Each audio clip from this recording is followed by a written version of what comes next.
Kementerian Pendidikan dan Kebudayaan, Direktorat Jenderal Kebudayaan, Balai Pelestarian Nilai Budaya Provinsi Aceh, bersama dengan Asosiasi Tradisi Lisan Aceh, hari ini menggelar webinar yang berjudul Rempah dalam Toponimi Kampung-Kampung di Aceh. Puji syukur kepada Allah Subhanahu wa Ta'ala yang telah memberikan kita kesehatan dan kesempatan sehingga dapat berkumpul di ruang maya ini dalam rangka membahas cerita bersejarah tentang kampung kita. Yang kami hormati Ibu Irini Dwi Wanti, Ketua Balai Pelestarian Nilai Budaya Aceh atau yang mewakili. Kemudian Bapak Reza Idria MA PhD, Ketua Harian ATL Aceh. Yang kami hormati kedua narasumber hari ini yaitu Bapak Jul Fadli Kaum dan Bapak Iriansyah MA. Baik, untuk hari ini, untuk pembuka acara kita hari ini, dengan mengucap Bismillahirrahmanirrahim, acara ini kita mulai bersama-sama, semoga berkah sampai akhir acara nanti. Untuk acara pertama hari ini, kita akan mempersilahkan Ketua Harian ATL Aceh, Bapak Reza Idria, untuk memberi sedikit sambutan dan membuka acara kita hari ini. Kepada Pak Reza, kita persilahkan. Baik, terima kasih Risma. Assalamualaikum warahmatullahi wabarakatuh. Hamdan syukralillah, salatan wassalaman ala rasulillah wa ala alihi wa sahbihi wa mawalah. Puji dan syukur kehadirat Allah Subhanahu wa Ta'ala, salawat dan salam kepada Rasulullah. Yang kami hormati Ibu Irini Dwi Wanti dan beserta jajaran di BPNB yang merupakan mitra bestari Asosiasi Tradisi Lisan. Terima kasih yang tak terhingga kami ucapkan sudah membantu dalam berbagai macam hal termasuk pelaksanaan acara ini. Begitu juga yang kami hormati para pengurus Asosiasi Tradisi Lisan Aceh, teman-teman semua yang hadir di sini, penghormatan dan rasa mulia yang kami sampaikan juga kepada kedua narasumber, Bapak Arfiansyah MA dan Bapak Zul Fadli Kaum yang sudah menyediakan waktu dan insya Allah akan berbagi ilmu dalam kegiatan ini.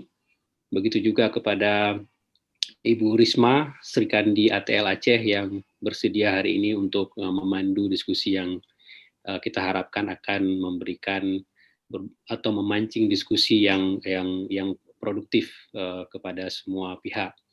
Kami dari Asosiasi Tradisi Lisan Aceh dalam bulan Desember ini akan melaksanakan sejumlah seri webinar dan ini merupakan acara pertama kita yang kita sebut sebagai Poh Cakra. Ini merupakan satu idiom dalam bahasa Aceh pesisir yang artinya memberikan penggambaran bagaimana kita ini semua memang suka menyampaikan atau menampilkan sesuatu itu dengan kemampuan tutur kita, dan itu bukan hanya satu tutur omong kosong, tetapi merupakan tema-tema diskusi yang kita harapkan bisa membagi pengetahuan bagi semua pihak. Dan pada saat ini kami dari Asosiasi Tradisi Lisan Aceh juga sedang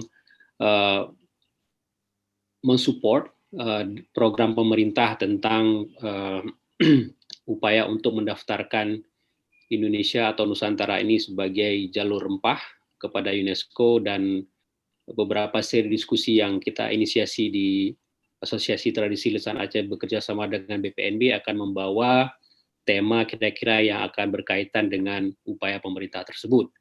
Dan kita harapkan juga partisipasi dari semua audiens di sini untuk memperkaya kajian pengetahuan sehingga program pemerintah tersebut bisa terlaksana. Sekali lagi saya ucapkan terima kasih kepada semua hadirin yang sudah menyediakan waktu untuk bergabung pada siang ini. Dan insya Allah 2 jam ke depan kita akan berdiskusi, kita akan mendengar presentasi dari narasumber dan kemudian juga akan memperkaya ilmu yang kita upayakan hari ini. Demikian pengantar singkat dari saya. Assalamualaikum warahmatullahi wabarakatuh. Saya kembalikan kepada Risma. Terima kasih Risma. Waalaikumsalam. Terima kasih Pak Reza. Baik, selanjutnya kita akan sapa kedua materi kita hari ini. Mungkin langsung saja. Ada Bapak Afriansyah MA dan Bapak Julfadli Kaum. Assalamualaikum Bapak. Saya akan membacakan sekilas tentang biodata dari Bapak Afriansah adalah sebagai dosen sosiologi agama di UIN Haraniri. Beliau sudah menempuh pendidikan S1 pada Akidah dan Filsafat IAIN Haraniri, S2 Studi Islam di McGill University Kanada, kemudian S3 Antropologi Hukum di Leiden University Belanda. Selanjutnya, beliau saat ini aktif sebagai peneliti di International Center for Aceh Indian Ocean Studies atau kita sebut dengan ICAOS. Selanjutnya, Bapak Julfadli Kaum. Bapak ini lulusan teknik mesin, namun lebih dikenal sebagai budayawan Aceh yang sejauh ini banyak berkiprah di DKMA ya Pak ya. Mungkin pemateri pertama kita persilahkan kepada Bapak Afriansyah MA terlebih dahulu Pak. Persilakan 25-30 menit waktu untuk Bapak dan persilakan.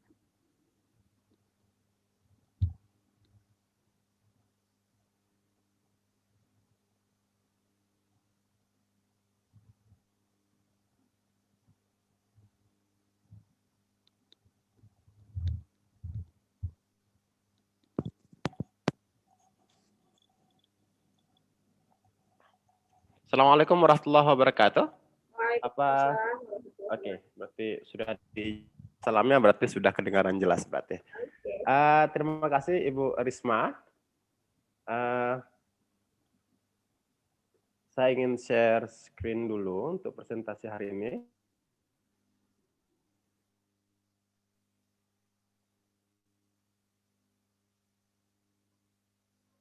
Ya, maaf, ini sudah kejauhan sekali. Hari ini saya diberikan kesempatan yang luar biasa oleh Pak Ketua dan juga panitia untuk berbagi pengetahuan dan sebenarnya lebih tepat mungkin ruang belajar bersama. Di sini saya ingin berbagi tentang hasil penelitian kami yang dilakukan pada tahun 2015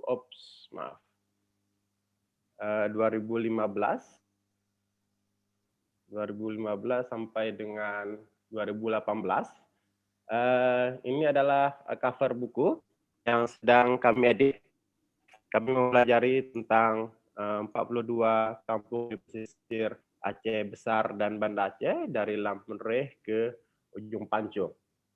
Nah, buku yang sedang diedit oleh Prof. PK Sri Mulyani dan juga Dr. Syed Ihsan Sadikin, kedua-duanya adalah peneliti dari ICAOS, itu bercerita tentang sejarah ke-42 kampung pesisir tersebut, kejadian masa lalunya dengan bukti-bukti arkeologi seperti pecahan keramik dan juga nisan dan juga sumur-sumur tua yang unik-unik. Ada yang bentuknya prisma dan yang sangat besar. Kemudian juga nisan-nisan yang sudah terkubur, sebagiannya dikubur di bawah tanah rumah, tepat di bawah fondasi rumah, sebagiannya sudah hancur, sebagian besarnya menjadi batu asah rumah tangga. Dan kemudian menyajikan tentang keadaan sosiologis masyarakat pesisir tersebut, bagaimana perubahan penduduk yang terjadi dari zaman ke zaman, akibat dari perang misalnya, bencana, pembangunan dan modernisasi, dan juga studi tentang antropologi, tentang apa yang mereka pikirkan tentang diri mereka sendiri, apa yang mereka ketahui tentang keyakinan dan tradisi, apa yang masih bertahan, apa yang sudah hilang. Sebagian dari hasil studi ini adalah lokasi penelitian kami, mulai dari kawasan Indrapurwa, kemudian Lampulo, kemudian Sim, hingga Lamuri, dan kami tidak mempelajari kawasan selebihnya. Inilah kegiatan-kegiatan penggalian data yang dilakukan. Sebagiannya mencari keramik seperti di sini dan juga nisan-nisan yang ada. Ini adalah mencari nisan dan ini juga mencari nisan, dan ini melakukan pendekatan sejarah lisan, sejarah tutur, mengoleksi tutur yang hidup dalam masyarakat untuk mengkonstruksi sejarah Gampung. Sebagian dari hasil penelitian ini sudah dipublikasi dalam bentuk beberapa jurnal, dan bukti-bukti sejarahnya itu seperti pecahan keramik itu tersebar di banyak tempat, terutama di 42 Gampung yang kami kaji. Kemudian yang paling lengkap ada di Uin Araniri, di Museum Uin Araniri, itu bercerita tentang Aceh, mobilisasi atau perpindahan penduduk antar benua Malah. Jadi mobilisasi penduduk di sekitar lautan Hindia yang terjadi semenjak 100 tahun sebelum Masehi malah. Jadi orang yang pertama datang ke wilayah pesisir kita menurut catatan dari pecahan keramik itu adalah orang India. Kemudian datang orang Cina dan sebagainya, dan yang paling banyak pecahan keramik itu adalah pecahan keramik dari Cina.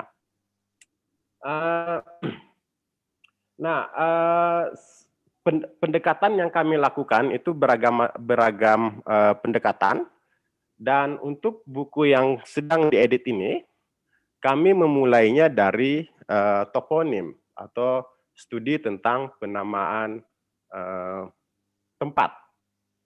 Nah, sebelum saya menjelaskan mana tempat dan bagaimana hubungannya dengan rempah dan juga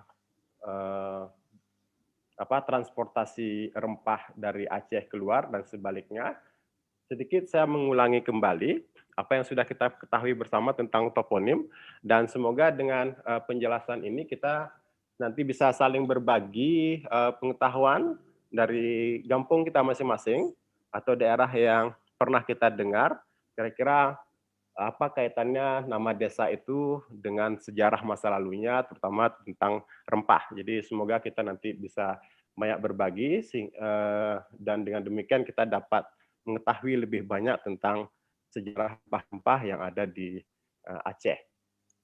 Nah, pertama sekali tentu kita ingin mendiskusikan kenapa sih perlu nama, ya. Jadi kami mulai diskusi ini dari pernyataan Muhammad Iqbal, itu seorang filosof Pakistan, salah satu pendiri negara Pakistan sekarang. Dia mengatakan bahwa akal manusia itu tidak bisa menangkap alam semesta secara satu dan menyeluruh. Karena pada hakikatnya pohon, sungai, gunung, manusia, dan semua isinya termasuk bintang-bintang itulah satu kesatuan. Dan akal kita tidak mampu memahami itu secara satu, maksudnya tidak bisa menangkapnya sebagai satu kesatuan yang utuh. Nah, akal kita cenderung membuat kategori-kategori kecil.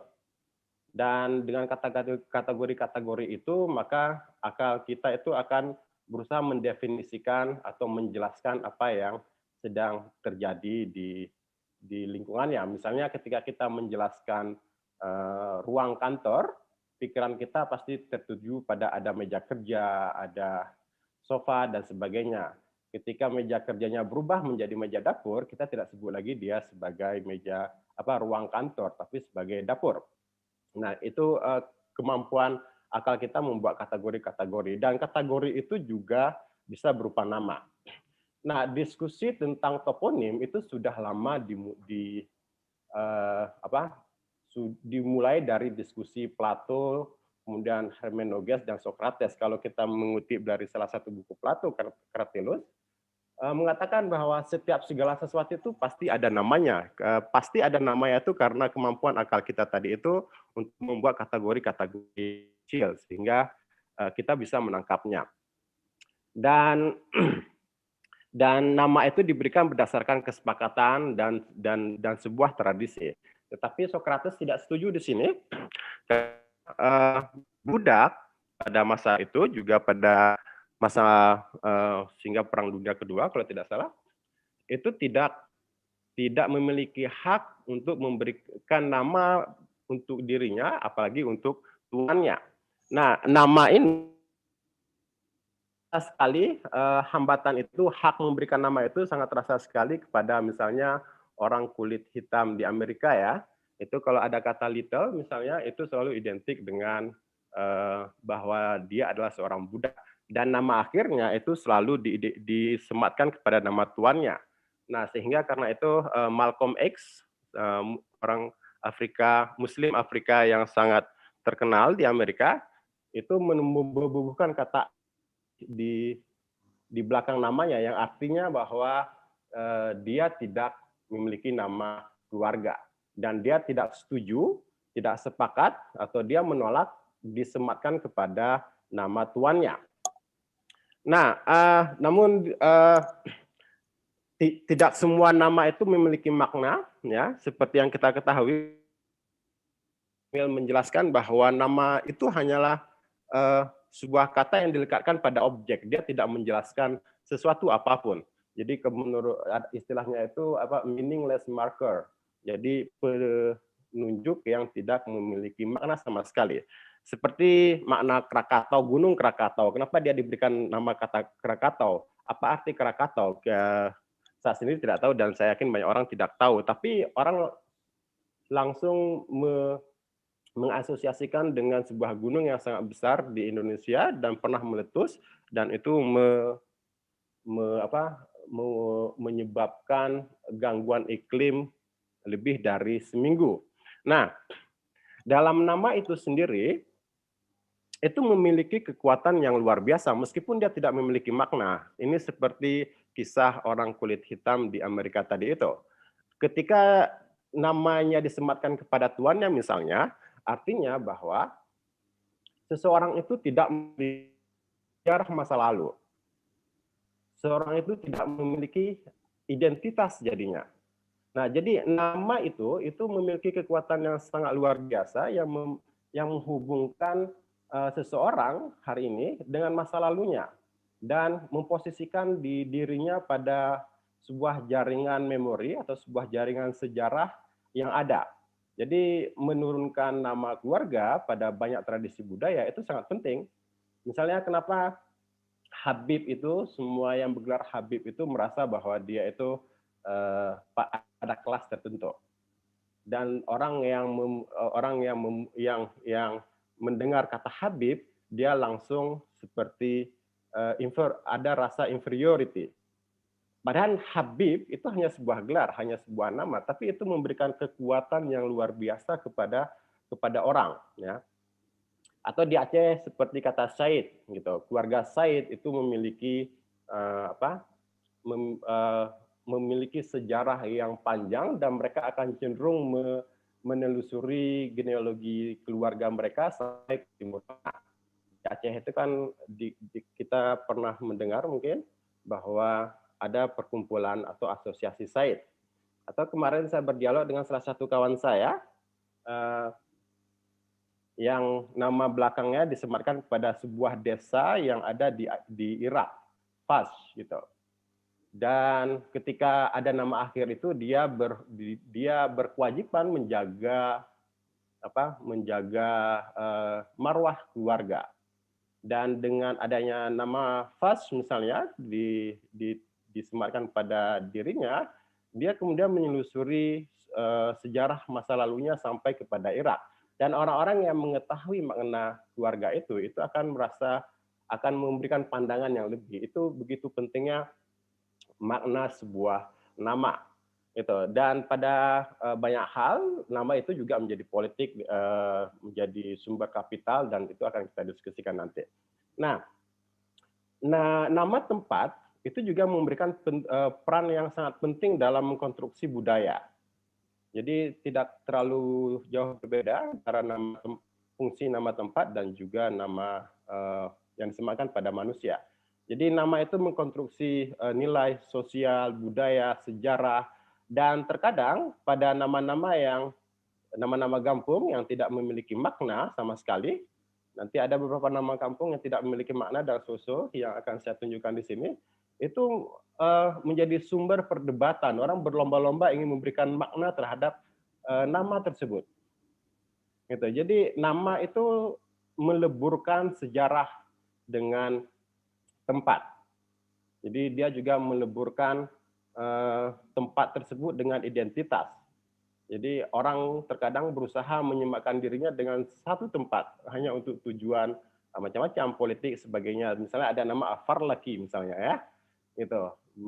Kemudian ada di Gayo itu misalnya ada nama Al-Gayuni atau Ari Gayo dan sebagainya, itu di nama akhir itu berusaha mengidentitaskan dirinya dengan melalui nama, dan ketika orang mendengarnya itu sesuatu yang ya sudah memiliki kekuatan tertentu.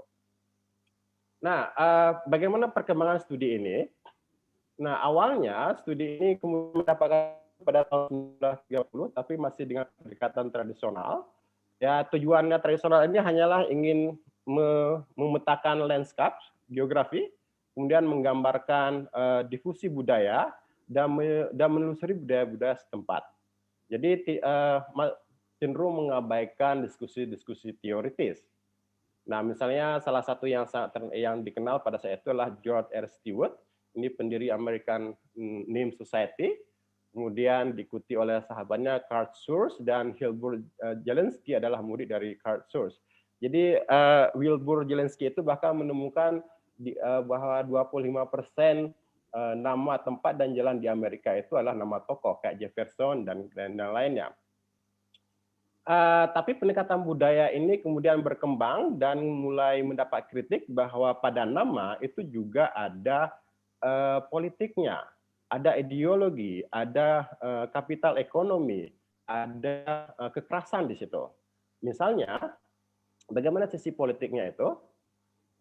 Misalnya, kenapa di Lamreh yang kita kenal dan sebagai pusat studi, sebagai salah satu pusat sejarah Islam, dan itu sudah mulai dikaji semenjak kayak seperti tahun 60-an, 70-an ya. Ada nama Bukit Soeharto di situ. Nah, kemudian kenapa ada nama Soekarno-Hatta hampir di seluruh Indonesia?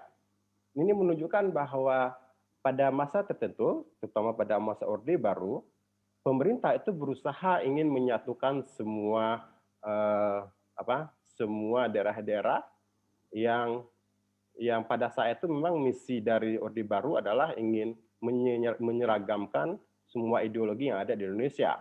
Sehingga penamaan-penamaan itu juga sangat politis jadinya. Jadi ada penanaman ideologi di situ. Dan awalnya secara tradisional toponim ini dibagi ke dalam 10, yaitu ada 10 kategori atau penamaan. Ada deskriptif, ini dia menggambarkan sesuatu, misalnya di Takengon ada namanya Burni Gajah, artinya gunung gajah. Itu dinamakan gunung gajah bukan karena banyak gajah, tapi karena bentuknya itu seperti gajah tidur. Kemudian ada asosiatif, diasosiasikan pada satu kejadian atau keyakinan. Misalnya di sini ada nama Payakaming. Warga setempat meyakini bahwa hingga tahun 1970 ada suara kambing, ada kambing yang mengembek di rawa Gampung itu setiap jam 12 siang. Jadi rawa itu adalah lintasan utama masuk ke Gampung, jadi pintu Gampung. Dan itu hilang ketika mulai ada pembangunan. Kemudian ada berdasarkan kejadian peristiwa seperti Lamteh di daerah Indrapurwa, itu diyakini bahwa dulunya seorang nenek bernama Teh dipanggil, itu tenggelam di sungai tersebut, sehingga kampung itu dinamakan dengan Lamteh. Atau Lampinang di sekitar Kuala Giging, ini sebuah kapal yang membawa pinang dan karam di tempat tersebut. Atau Burnitelong di Aceh Tengah, yang gunung bukan artinya gunung berapi, tapi itu karena gunung tersebut sering terbakar hingga tahun 90-an, dan terbakar karena dikelilingi oleh hutan pinus. Ada yang posesif, ini disematkan pada orang yang menguasai tempat tersebut, ada tujuannya untuk mengingatkan, kemudian untuk memuji, ada proses folk etimologi, terjadi perubahan bahasa, versi nama, dan sebagainya. Dan di sini orang sering menganggap bahwa studi tentang sejarah Gampung itu ya terkesan memakai metode cocokologi ya, kalau bahasa kita, hanya sekedar mencocok-cocokkan. Sebenarnya itu bukanlah proses mencocok-cocokkan nama dengan sesuatu, tapi itu banyaknya terjadi perubahan kata dan makna, sehingga orang berusaha untuk menurut versi masing-masing. Nah, yang terpenting dalam di sini dari kami antropologi itu bukanlah apa yang diberikan makna, tapi bagaimana mereka memahami identitas mereka melalui kampung tersebut. Kemudian ada yang digabungkan seperti Pekan Bada dahulunya menurut sejarah lokal bahwa ada tempat yang di mana orang selalu menjual bada gorengan dan tempat itu kemudian menjadi pasar. Kemudian ada yang di salah eja terus-menerus di Kaju dan ada yang adopsi tempat baru, ada adopsi nama tempat kepada tempat yang lain. Nah, dalam perkembangannya seperti yang saya jelaskan sebelumnya itu kemudian terjadi penambahan tipologi seperti migrasi, keyakinan dan politik. Nah, bagaimana kami kemudian dalam penelitian ini menggali semuanya. Kami hanya berpandu pada konsep sejarah lisan ya. Jadi metode kami hanya metode sejarah lisan. Dan kenapa sejarah lisan? Pertama alasannya adalah bahwa sejarah Aceh itu yang ditulis kebanyakan sejarah orang besar, tokoh-tokoh, Iskandar Muda atau ulama dan sebagainya. Jadi tidak pernah ada sejarah-sejarah kecil.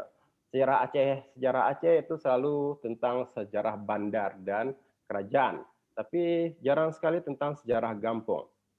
Nah, untuk menutupi itu pendekatan yang paling tepat menurut kami adalah menggunakan sejarah lisan atau di sini tutur yang diturunkan turun temurun dari satu generasi ke generasi berikutnya.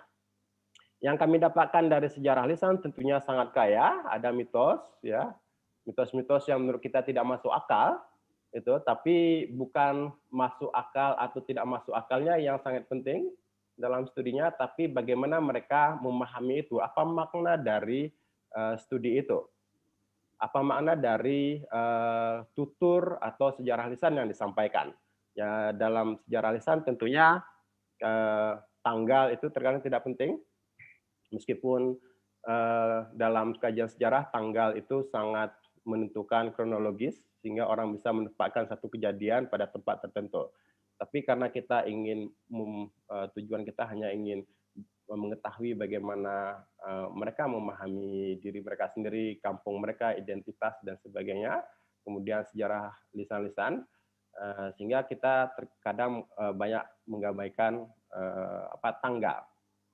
Nah, tapi sejarah lisan dalam konteks penelitian ini kami kemudian mencocokkannya dengan bukti-bukti arkeologis seperti pecahan keramik, nisan, dan kemudian sumur. Itu semuanya masuk lab dan diuji karbonnya untuk penanggalan. Nah, berdasarkan sejarah lisan tersebut, ada beberapa kategori penamaan di kampung. Ini hanyalah beberapa dari 42. Ada lamtes seperti yang saya sebutkan tadi, kemudian ada kaju. Kaju ini menarik karena arti dasarnya kaju itu, ini mohon bantuan dari para kawan-kawan di sini, karena saya bukan pembicara bahasa Aceh asli ya. Saya belajar bahasa Aceh sudah lama, tapi tentu banyak kekurangan di sini. Nah, kaju itu kalau tidak salah artinya ju itu sudah mendidih. Nah, ini tadi itu tentang mistake. Jadi menurut warga setempat dulunya bahwa karena kaju itu sangat luas sekali wilayahnya versi dulu, dan hanya ada 2 rumah setiap jarak sekitar 100 meter, dan orang kemudian berpikir keras gitu, bagaimana ini bisa menjadi sebuah kampung. Jadi karena berpikir keras, pikirannya itu kemudian mendidih. Nah, tapi versi lain mengatakan itu bukan kaju itu, tapi kaju. Kalau tidak salah pengucapannya, itu adalah menarik kapal yang kandas. Jadi itu salah satu pemahaman orang lokal. Nah, bagi orang linguistik ini sangat menarik untuk menemukan kata. Saya tidak tahu apakah ini masih ada dalam bahasa Aceh sekarang digunakan, menarik kapal itu adalah kaju. Beberapa kawan saya tanya itu hanya mengatakan tarik gitu. Jadi saya belum tidak mendengar kata kaju untuk menarik kapal. Tapi ini menarik untuk orang linguistik karena bisa menelusuri beberapa kata yang hilang. Ya. Kemudian Lampinang seperti yang saya sampaikan tadi, ada kapal yang karam karena beban pinangnya terlalu banyak. Kemudian ada migrasi ke Kling Cut Arun, itu orang-orang dari India, karena dia hitam, legam, disebut dengan, kemudian tinggal di satu tempat, kemudian tempat itu disebut dengan Kampung Kling. Kemudian Kling Meria adalah pecahan dari Kling Cut Arun. Kemudian ada Lambada, ini badak yang Lambada Luk, ini adalah Luk Kling dan asalnya dari Malabar. Kemudian ada Gampung Baru. Ini Gampung Baru di daerah Indrapurwa. Indrapurwa, sebagaimana kita ketahui, itu mengalami abrasi yang cukup panjang, sehingga mereka berpindah ke daerah perbukitan. Dan Gampung Baru itu adalah nama baru untuk tempat yang mereka diami. Kemudian ada berdasarkan deskriptif seperti Lamayang karena lokasinya tinggi, Lam Awe, Rotan. Kemudian ada asosiatif yang diasosiasikan dengan sebuah kejadian seperti Deah Raya. Deah Raya ini menurut orang lokal itu adalah asalnya dari Dayak. Ya. Selain itu juga ada perpindahan keyakinan. Nah, Lam Nejib itu adalah penduduk awalnya adalah pindahan dari Gampung Indrapurwa, yang artinya tampan atau bagus. Kemudian ketika masuk Islam, nama kampung itu diislamkan juga menjadi Nejib, yang artinya juga bagus menurut orang setempat. Nah, kemudian berubah menjadi Lambarun Nejib setelah mereka pindah ke lokasi yang lebih tinggi karena Kampung Nejib kemudian tenggelam. Jadi, nah, dan kita tidak menemukan kata Indraparta di daerah Ladong, itu totalnya berganti. Jadi begitu datang keyakinan baru, keyakinan lama, bahkan nama-namanya itu kemudian diganti. Nah, tapi di daerah Indrapurwa kita masih mendapatkan Masjid Indrapurwa. Jadi nama Gampung asal disematkan menjadi Gampung.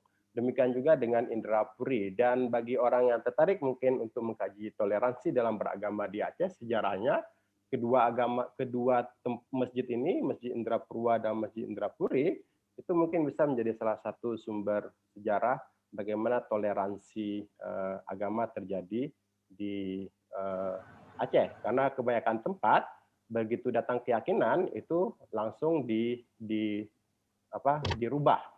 Nah, kemudian ada beberapa hal yang tidak diketahui namanya seperti Lam Gurun, Jadek, Sim, Lam Bihe, Lam Baro. Tapi meskipun tidak diketahui artinya, dia memiliki kekuatan yang tersemat di dalamnya seperti identitas, ya, seperti budaya-budaya yang hidup dalam masyarakat. Nah, berdasarkan studi sejarah lisan berdasarkan studi toponim kami dan dengan melakukan pendekatan sejarah lisan, kami kemudian memetakan beberapa wilayah menjadi 4. Ini adalah studi lokasinya. Seperti yang kita ketahui, ini adalah daerah yang sangat salah satu daerah tua di Aceh. Dan di sini juga ada beberapa pelabuhan, kemudian Kuala Giging, Sim, Benteng, dan Lamuri. Nah, dari studi kami tersebut, kami hanya menemukan satu desa yang berhubungan dengan rempah, yaitu Lampinang. Ada beberapa alasan yang membuat kami itu hanya menemukan satu kampung itu. Tentu di Aceh banyak sekali nama-nama kampung yang disematkan dengan rempah, ya, Kampung Lada dan sebagainya. Tapi lokasi kami itu karena hampir semuanya adalah wilayah pelabuhan. Kita sudah tahu tentunya Indrapurwa dulu pelabuhan karena dia juga kerajaan. Lamre sampai sekarang menjadi pelabuhan. Kemudian Lampulo dulu juga disebut sebagai pelabuhan raja. Dan yang jarang diketahui orang adalah Kuala Giging, di mana kapal Pinang itu tenggelam. Baik, Bapak mungkin bisa dipersingkat, ya. Oke, ya ini hampir tinggal 2 lagi. Nah, kalau kita lihat Kuala Langgiging sekarang itu memang seperti daerah aliran sungai yang sangat luas yang kemudian mengalami abrasi. Ini dulunya ada di sini, lebih dalam lagi daerah pantainya, dan di sini adalah lokasi tenggelamnya kapal Lampinang. Nah, meskipun tidak ada toponim Gampong berdasarkan rempah, tapi kita juga bisa melihat penamaan lokasi di dalam Gampong. Jadi misalnya Gampong-Gampong itu mengasosiasikan satu tempat dengan kegiatan pertanian tertentu. Misalnya ada belang padime, itu padi berkualitas bagus sekali. Kemudian di Nehen misalnya, di Nehen misalnya ada nama kenapa ini? Di Nehen misalnya ada Lampuh Krut, Lampuh Muling, dan ada juga nama kampung di pedalaman Aceh yang bernama Lampuh Lada dan sebagainya, dan itu menjadi sebuah kampung. Dan kemungkinan itu dulunya bukan kampung, tapi kawasan yang ditanami lada dan kemudian berubah menjadi kampung. Kemudian ada Alu Uten Pineng dan Paya Kameng, tidak berdasarkan rempah, tapi di situ adalah lokasi perkebunan lada dan merica. Yang sedangkan di Lemreh, sepanjang dari Imasin sampai Isuum itu adalah daerah perkebunan lada dan merica. Nah, tetapi tidak dinamakan berdasarkan rempah tersebut, karena di situ sudah ada nama-nama yang mungkin lebih mudah diingat oleh penduduk seperti Isuum, kemudian ada kuburan Malahati, dan kemudian ada benteng Inongbale di situ. Nah, hanya satu yang disematkan dengan rempah, yaitu Alu Pineng. Nah, ini adalah perubahan-perubahan masyarakat pesisir yang kami kaji dari 42. Jadi dulunya pertanyaan utama adalah sawah dan kelapa, ya ini dikonfirmasi dengan banyak kenduri belang dan kenduri rapam. Untuk niaganya yaitu lada, merica, dan pinang. Tidak ada yang khusus, adat khusus untuk itu. Dan kemudian pasca kolonial berubah, kemudian Orde Baru kemudian berubah, masuk pabrik bata pada tahun 1970-an pertama sekali dan dibawa oleh orang Medan, dan ini merubah banyak hal, terutama tambaknya ya, karena tambak pada satu masa itu sangat mahal, harga udangnya tiba-tiba, dan semua orang itu berbondong-bondong untuk membuat tambak, dan ini menghilangkan banyak perkebunan. Dan tentunya sekarang semakin daerah perkebunan, sawah, dan tambak semakin berkurang dengan adanya pembangunan perumahan, baik karena untuk bantuan tsunami yang sudah terjadi atau untuk perumahan-perumahan baru. Dan sayangnya banyak sekali rumah-rumah baru itu dibangun di atas batu nisan yang sangat berharga sekali untuk kajian sejarah kita. Baik, terima kasih banyak. Saya kira itu dulu dari saya. Mudah-mudahan nanti ada yang menambahkan dari peserta kita tentang sejarah kampung ya. Terima kasih banyak. Ya, baik Bapak Alfriansa. Ada banyak sekali tanggapan dari presentasi Bapak tadi ya, terutama dari Bapak Fitriandi, Bapak ini dari Balai Bahasa Jambi kalau tidak salah. Kenapa penelitian ini tidak menggunakan folklore katanya, tapi malah menggunakan pisau bedah toponomi? Tentu ini akan sangat dangkal sekali. Tentu secara tidak langsung tadi dijawab di akhir ya. Atau mungkin nanti Bapak mungkin bisa menambahkan lagi, karena pada dasarnya pada kajian folklore ini juga merupakan kajian di Balai Bahasa sebenarnya. Ya. Selanjutnya tadi ada dari Laila yang menyampaikan Lampinang itu apa ada kaitannya dengan banyaknya pinang. Terus pertanyaan dari saya sendiri, Lampinang itu kan tidak masuk jalur laut. Apakah dulu mungkin lautnya sampai ke Lampinang gitu Pak ya? Sehingga di situ ada kapal-kapal yang karam. Mungkin jawabnya nanti aja Pak ya. Yap, oke, yap. Saya akan include-kan dulu. Minta tolong contoh, ini dari Rocky, minta tolong contoh desa-desa yang dari Lempah itu daerah barat selatan, apakah ada contohnya? Oke. Kemudian kalau dari Lukman Hakim ini mengatakan tadi kan berbicara dengan lada dan cabai itu kan daerah Kurung Raya ya Pak ya. Yep. Tapi ini cot keeng katanya, pada kaitannya cot keeng itu kan juga gunung yang pedas. Baik. Puncak yang pedas Oke. ya. Ya, Bapak mungkin boleh simpan dulu pertanyaan-pertanyaan dari teman-teman ini. Oke, Kita akan baik. lanjut dulu ke pemateri kedua, Bapak Julfadli Kaum, yang akan mengupas materi kita ini dalam sisi budaya, Pak ya. Kita persilakan Bapak Julfadli Kaum.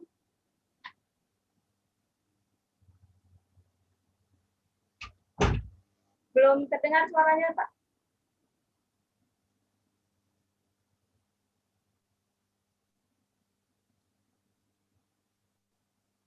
Halo? Mungkin masih mute.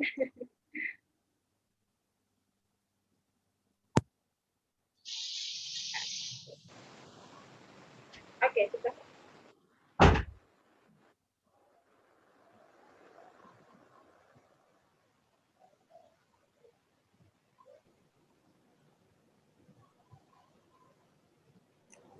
Maaf Pak, masih belum terdengar suaranya Pak.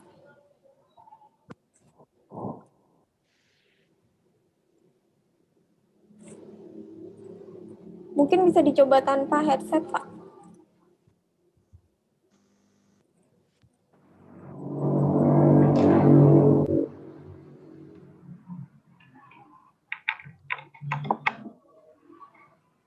Halo, sudah terdengar? Oke, Sudah Pak. Sudah? Sudah.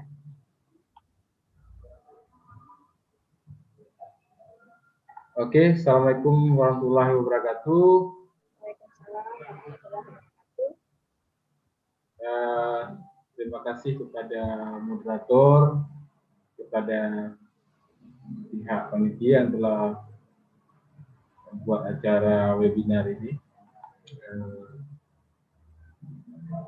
Dalam temanya rempah dalam ekonomi kampung di Aceh.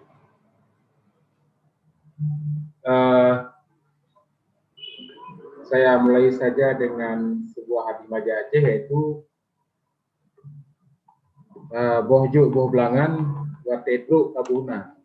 Jadi sebelum menjadi sebuah kampung atau sebelum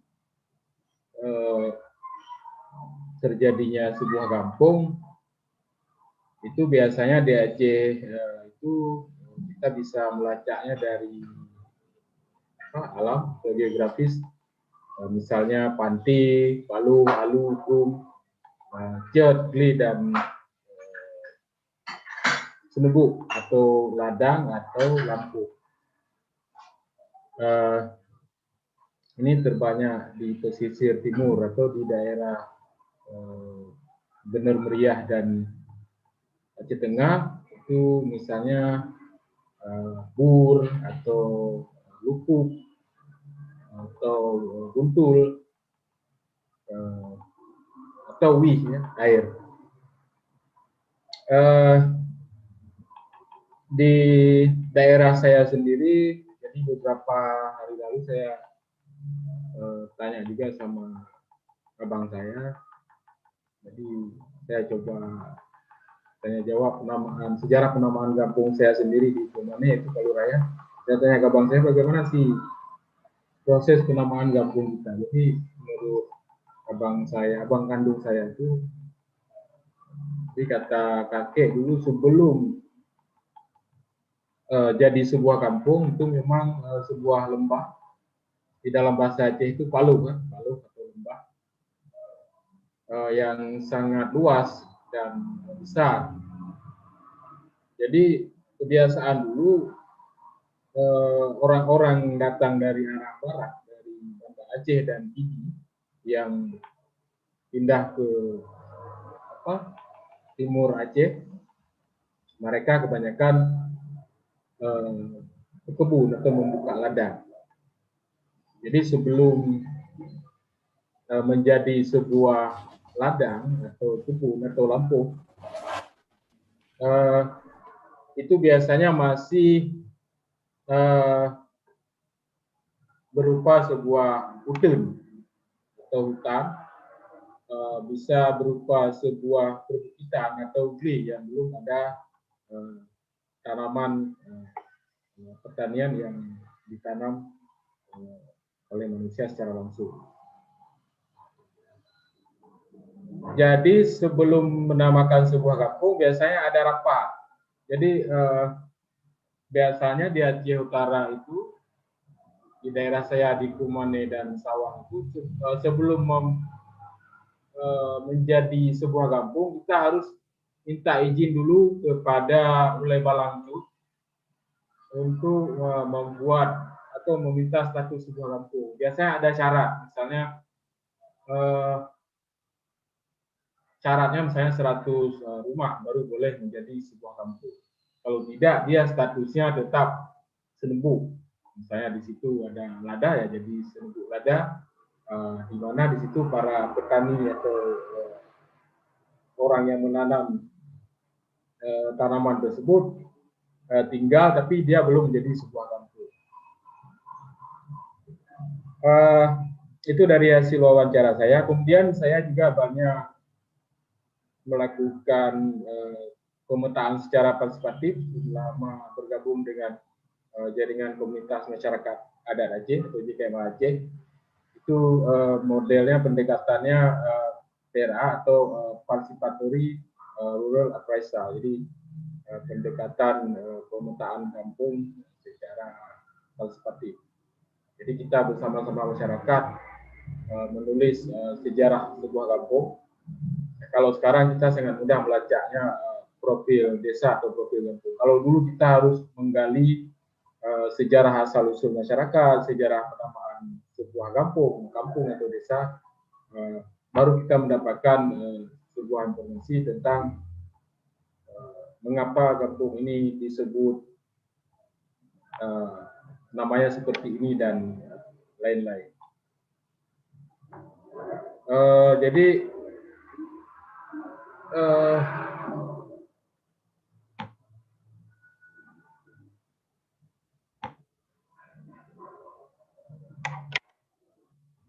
namun juga nama tempat juga yang memiliki nilai historis juga bisa dilacak di catatan-catatan.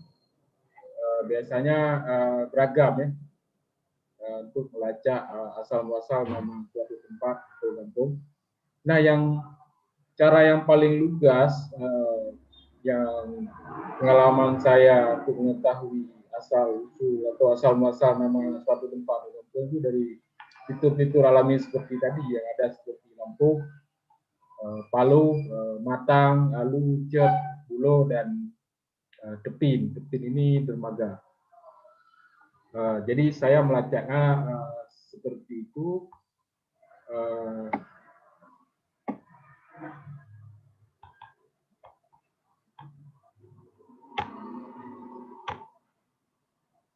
Mungkin secara konsep toponim atau penamaan tadi sudah banyak dijelaskan oleh Pak Fiansyah untuk menyebut, memanggil dan menjadikan sebuah identitas. Juga tentang toponim tadi sudah banyak dijelaskan oleh Bang Arfiansyah. Namun saya hanya menambah saja informasi hari ini. Jadi penamaan unsur alam dan tumbuhan kampung-kampung di Aceh. Jadi yang menggunakan unsur alam dan tumbuhan. Jadi proses penamaan kampung diklasifikasi berdasarkan unsur alam dan tumbuhan. Seperti tadi saya bilang, gunung, tanaman, hutan, air, dan yang lain. Saya mendapatkan beberapa nama kampung yang walaupun di daerah tersebut tidak bisa dilacak lagi tumbuhan tersebut, namun misalnya kalau di Jakarta kan kita nggak mungkin lagi menemukan kebun sirih, kebun jeruk, kebun kacang. Sekarang jadi pusat Jakarta dan banyak bangunan-bangunan pencakar lain. Jadi di Bandar 2, Kabupaten Pidi, saya menemukan sebuah desa namanya Gaharu. Ini di Bandar 2, Kabupaten Pidi.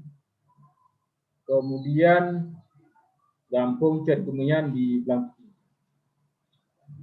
Walaupun kemenyan ini banyak ditanami di daerah Aceh Besar di Selawah, banyak tumbuh dan itu terbaik, namun tidak ada nama kampung kemenyan di daerah tersebut. Tapi malah kita menemukan kampung Cet Kemenyan itu di Blangkiti. Kemudian Kampung Gunung Kapur di Prumon, Aceh Selatan, Pulau Lawang, Kecamatan Jumpa Biru, Matang Lawang, Bakpia, Aceh Utara. Kemudian di Matangguli juga ada Kampung Lawang, Kecamatan Matangguli, Aceh Utara. Kemudian ada Cet Lawang di Kecamatan Tuhan Pahlawan, Kabupaten Aceh Barat. Ini yang menariknya di Pedada ini, di Kecamatan Pedada, Kabupaten Bumi, ada Kampung Lawang, Cet Lawang, dan Pulau Lawang. Jadi memang ada kampung yang langsung disebut lawang atau cengkeh. Ada juga disebut Cet Lawang, mungkin ditanami di daerah perbukitan, dan Pulau Lawang. Pulau ini di Aceh tidak mesti berada di tengah-tengah laut. Tapi dia kalau berada di tengah-tengah sawah juga dibilang disebut pulau. Kemudian di Aceh Utara ada dua penyebutan nama kampung lada, yaitu di Kecamatan Dewantara dan Senudun. Itu Kampung Paluh Lada, Kecamatan Dewantara, dan Matang Lada di Kecamatan Senudun, Aceh Utara. Kemudian ada juga Kampung Lada di Kecamatan Mutiara, dan Alu Lada, Kecamatan Mete. Kemudian di Kecamatan Merdu Pidijaya juga ada Lampuh Lada. Kemudian ada Kampung Lada di Kecamatan Darul Imarah Aceh Besar, dan Cet Lada di Kecamatan Bidun, Aceh Barat. Tepin Lada, Kecamatan Hulu, Aceh Timur.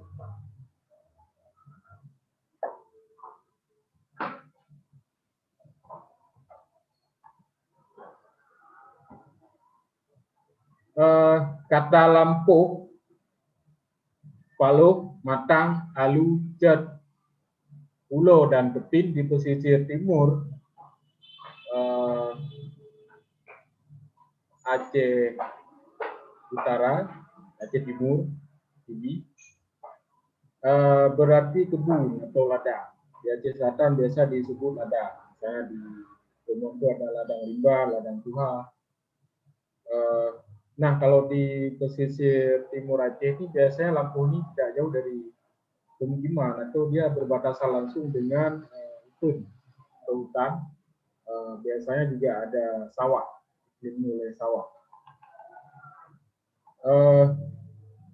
Kampung Lampuh Lada, Kecamatan Merdu Pidijaya ini menurut hasil wawancara saya pada saat jumpa di Pidijaya, saya masuk penasaran dengan nama Kampung Lampuh Lada ini.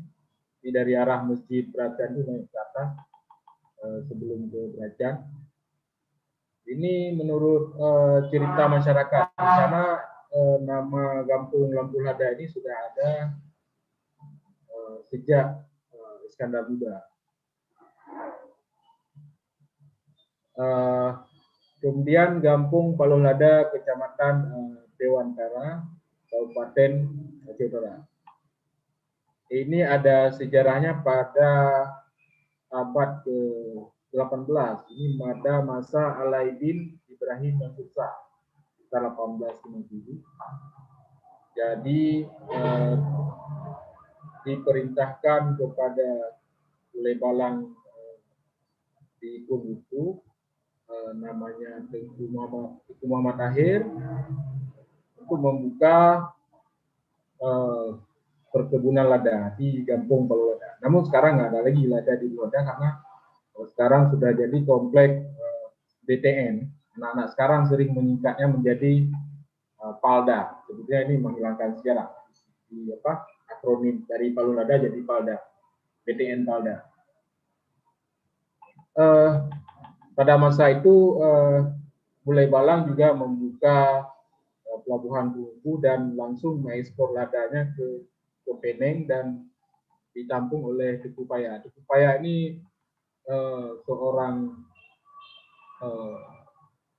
Toki Lada dari Lumigong Aceh Timur yang membuka gudang ladanya di Tebing, Malaysia. Kemudian matang, ini juga bisa berarti kebun, tapi dia terletak di batas, dia batas kebun antara misalnya berbatasan dengan hutan, dengan sawah, dengan tambak atau dengan laut. Ini sering di daerah utara ini dan Birim disebut matang, di daerah rendah. Dia di daerah pesisir pantai timur, di daerah dekat laut. Ini banyak penyebutan matang, matang guli, matang gelompang, matang ano, matang janing, dan lain-lain. Kemudian ada Gampung Matang Lada di Kecamatan Sentul, Kabupaten Aceh Utara. Ini juga dari hasil partisipatory rural apresial kita. Setelah tsunami, Gampung Matang Lada ini dulunya juga sebuah serbuk lada atau kebun lada pada abad ke-18 juga. Kemudian alu, berarti alu ini alur atau anak sungai itu biasa di daerah perbukitan atau pegunungan. Jadi kita menemukan Gampung Alu Lada di Bate.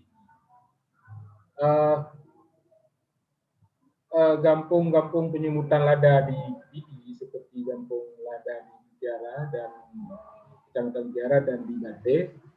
Ini juga menurut penuturan masyarakat di sana, tapi sangat singkat ya, penjelasan dari masyarakat. Kita tidak menemukan misalnya sudah ada sejak masa Siana Muda seperti yang ada di Beracan di DJ tadi, tapi menurut masyarakat di sana Gampung Lada itu sebelum Belanda sudah ada, dan malah di Gampung Lada Kecamatan Mutiara Timur sekarang itu sempat dikuasai oleh Belanda. Nah, kemudian Cot berarti bukit ya. Ini di daerah perbukitan. Jadi ada Cot Lawang di Kecamatan Johor Pahlawan. Kemudian juga ada Gampung Lada di Bungkul Aceh Barat. Ini dalam catatan juga kita menemukan Sultan Iskandar Muda memerintahkan oleh Balang di Pasi Garam di Melabung untuk membuka perkebunan lada di daerah Bubur. Kemudian pulau berarti pulau. Jadi seperti tadi saya katakan, di Aceh itu pulau tidak harus kepulauan di laut, tapi di daerah Gampung Lada di tengah sawah juga disebut pulau. Ada Kampung Lawang di Kecamatan Jempa Birun, di Kecamatan Jempa Birun, Kabupaten Birun. Ini terkait dengan sejarah orang-orang dari Sulu pada tahun 1940-an sebelum Jepang masuk. Mereka menanami lawang atau cengkeh di Pedada Biru. Kemudian Tepin artinya dermaga atau pelabuhan. Jadi atau di daerah Aceh Barat Selatan disebut labuhan atau labuk atau labuk. Di Aceh Timur di Julu kita menemukan Gampung Tepin Lada. Ini juga terkait lada, ini juga terkait dengan upaya yang usaha lada yang membuka gudangnya di ekspor impor ladanya dari Aceh ke Penang. Ini juga pada abad ke-19.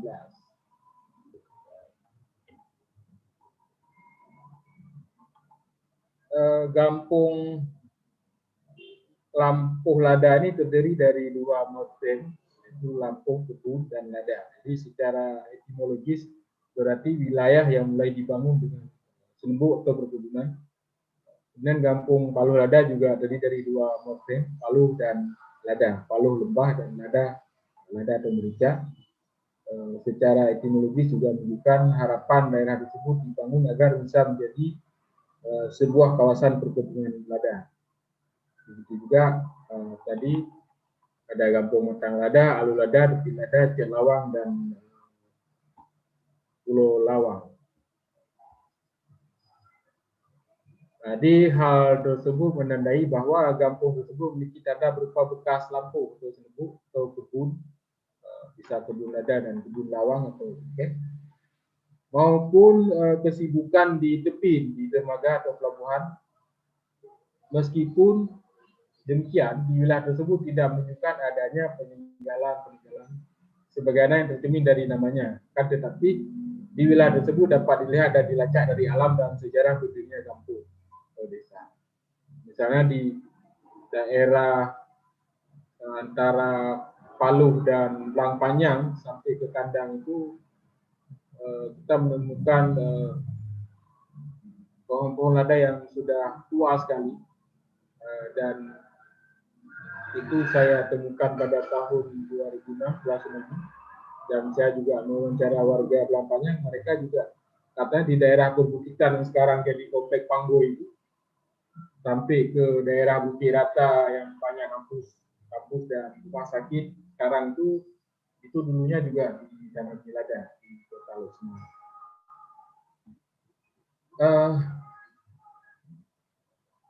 Jadi selain apa tadi tentang sejarah kita lacak dari catatan sejarah, juga ada aspek kebahasaan, semantik, etimologi dan morfologi. Mungkin ini tidak perlu saya jelaskan lagi karena ada perbedaan bahasa Aceh dengan bahasa Aceh itu mereka tidak ada misalnya tru atau gli. Jadi sehingga salah pengucapan misalnya dari sari menjadi sare. Sari daerah di sebelum Banda Aceh itu kita biasa naik dulu menanjak perbukitan, tiba-tiba daerah sana sari. Jadi begitu juga Belang Kejeren, jadi tidak ada kata Kejeren. Jadi kalau kita temukan dalam buku semua bukunya itu Belang Kejeren.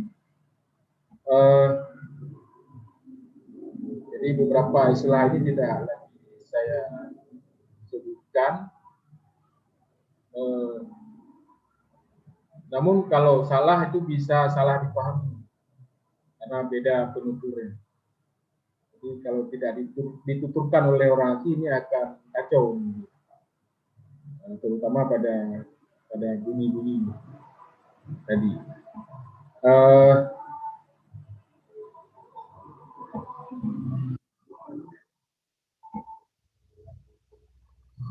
Kemudian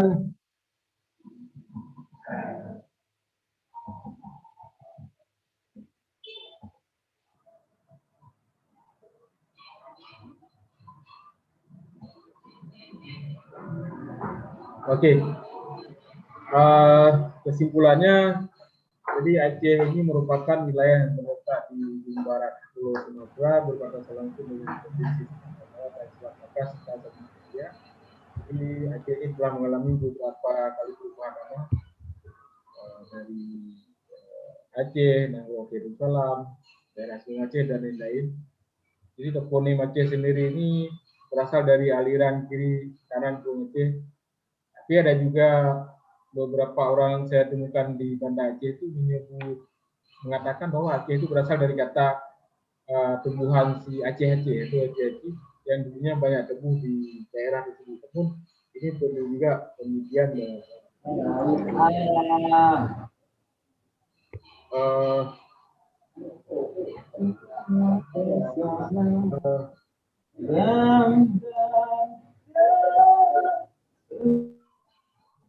jadi sudah sejak lama terjadi pertukaran barang dan orang dan ide melibatkan Aceh dan di negeri seberang, sehingga di antara keduanya terjalin hubungan sebagai sekutu yang strategis, bisa rekan bisnis dan terkadang lawan politik. Jadi hubungan politik, ekonomi, kebudayaan, dan keagamaan di antara kedua masyarakat tinggal di sisi barat timur Selat Malaka sejak beberapa terakhir juga sejarah panjang melangkah militer, perdagangan, dan penyebaran Islam yang dilakukan orang Aceh. Jadi telah terdokumentasikan dengan baik misalnya Pak Anderson pada 1940, Morehead 1557, 1959, Darling 1963, Lombard, dan Reid banyak sekali menulis tentang Aceh. Ini Reid dari 1969 sampai 2003. Khususnya selama abad ke-16 dan ke-17 di bawah kekuasaan Iskandar Muda, Aceh telah memperluas pengaruhnya ke kerajaan sepanjang barat Semenanjung Malaya. Jadi Aceh juga meninggalkan jejak-jejak peperangan, monopoli perdagangan, khususnya rempah-rempah. Keberadaan toponim yang berkaitan erat dengan kondisi fisik umumnya mengacu pada keadaan lingkungan alami pesisir pantai timur dan barat selatan Aceh yang berada di wilayah dataran rendah beserta ekosistemnya. Toponim seperti kru, air dengan material substansi seperti tanah, lada, lawang, tanaman rempah, lancang, tanjung, alu, air yang material substansi tanah, paya atau suak, tanah berlumpur, menunjukkan karakteristik alamiah Aceh, pesisir sebagai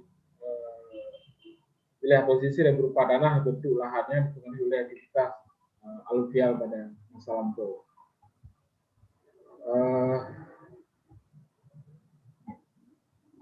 Baik, oke Bang. Sedikit lagi. Jadi sebuah walaupun Tom Pyrus mencatat bahwa di Aceh pada abad ke-15 sudah ada lada itu Singkil, namun kita melacaknya tidak ada lagi karena harus kita lacak ke daerah Singkil lama. Jadi ada laporan Banita juga mencatat keberadaan minyak ketika singgah di pantai utara Sumatera atau Sumatera Pasai tahun 1346 dengan nama Lubang Jawi dan memberikan deskripsi nama pohonnya. Bahwa yang mencatat juga bahwa kamper atau kapur barus diekspor melalui Samudra Pasai. Kemudian catatan Tom Pyrus juga pencatat Portugis tahun 12 sampai 1515 dari tempat tinggal di Malaka. Jadi bahwa kerajaan di Singkil ini berbatasan dengan Barus di sebelah barat dan kerajaan Daya dan Labu. Kerajaan Singkil juga banyak menghasilkan damas, sutra, lada, dan bermacam obat-obatan. Sedikit lagi. Di sisi lain juga terdapat pula perpaduan toponim yang berasal dari unsur sosial budaya dengan fisik yang ada di pesisir Aceh seperti Gede, Tepin, tadi toponim Blang, Senelok, irigasi Mudre, dan Senubuk. Ini menunjukkan adanya aktivitas masyarakat dalam mengolah lingkungan fisik pesisir Aceh yang berupa bentuk lahan kuasai aluvial menjadi lahan budidaya pertanian. Sedikit lagi, keberagaman makna yang ditunjukkan dari toponim semua kampung di pesisir Aceh menunjukkan bahwa nama-nama tempat tersebut bukan hanya nama yang tidak ada artinya seperti ungkapan William Shakespeare, yakni what's in a name. Jadi apalah arti sebuah nama. Namun yang terjadi di pesisir Aceh Utara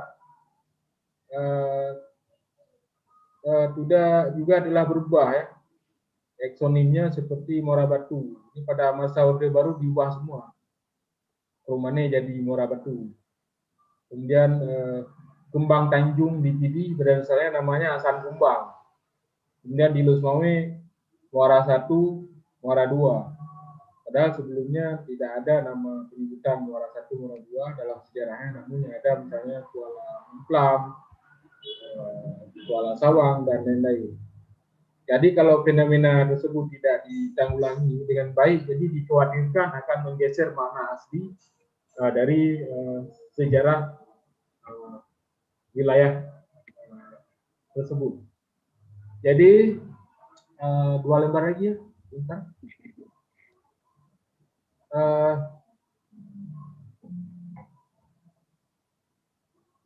Jadi saya menemukan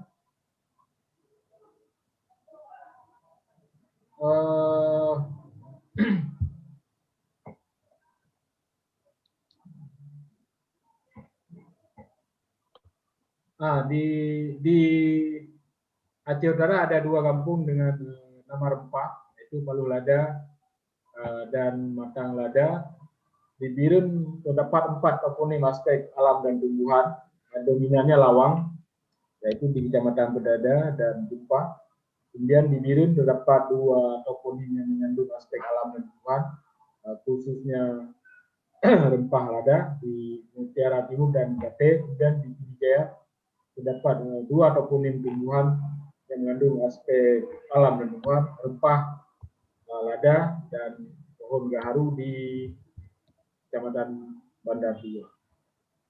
Kemudian di Aceh Besar terdapat 1 toponim aspek alam dan tumbuhan rempah, yaitu lada di Kecamatan Darul Barat. Juga di Aceh Barat terdapat 1 toponim aspek alam dan tumbuhan rempah, yaitu lada dan cengkeh di Kecamatan Pun, Tuhan Pahlawan. Di Aceh Barat Daya juga terdapat 1 toponim aspek alam tumbuhan, yaitu Cat Kuminyan di Kecamatan Blangkidi. Jadi walaupun